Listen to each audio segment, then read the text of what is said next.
kilovat, 2 kilovatdandır.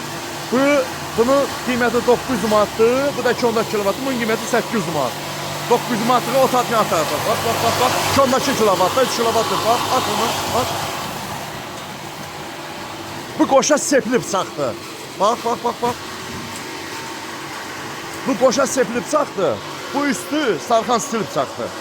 Belə bıçaqdır. Bak.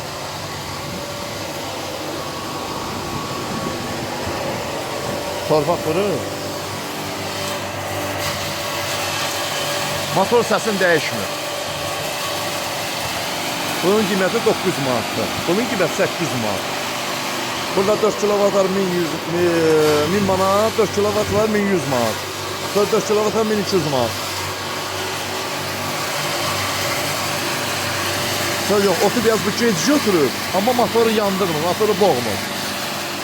Şaka. Ot tutarım orada. Ot tutarım orada. Ot tutarım.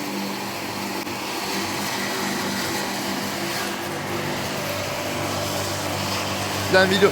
Onu sakla, o aparatı koş, onunla yokla. Şimdi yer değişmem. Bu 900 manat, yerini değişirik. Bunu çək bir dənə bir yana 800 manatı getiririk. 2 kilovat, 3 kilovat diyor. Bakın. Telefonda zəng gəlməyə imkan vermir ki, telefon dayanmır maşallah. İmkan verməyəcəklər bir dənə video çəkəm. Şimdi bu 800 manatı yoxlayacaq. Ona bu boyda atdığı otu bunu atacaq. Görə fərqini biləcəksiniz. Bu bıçaqda tez doğruyur, amma çox atanda boğulur. O bıçaqda gec doğruyur, otu çox atanda boğulmur, motor yanmır. Bunu yoxlayırıq.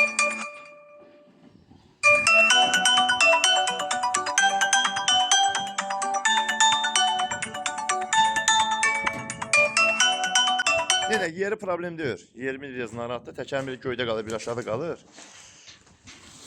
Qoş inşallah onu da yoxlayaq. Gözəl müştərilər, baxın. Çəkiliş elədim, mən canlı kadr, canlı çəkiliş eləyirəm.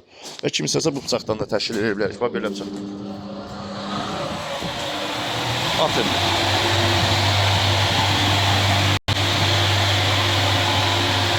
Onu tütüytürlər, hə? At, tütüy, at. Gələk.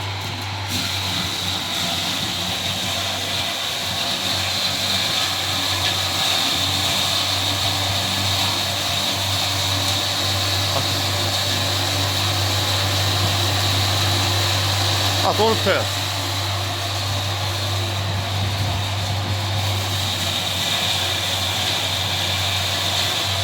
Bakın.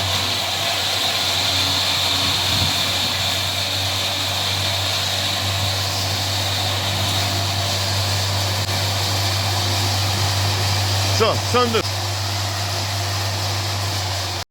Bakın.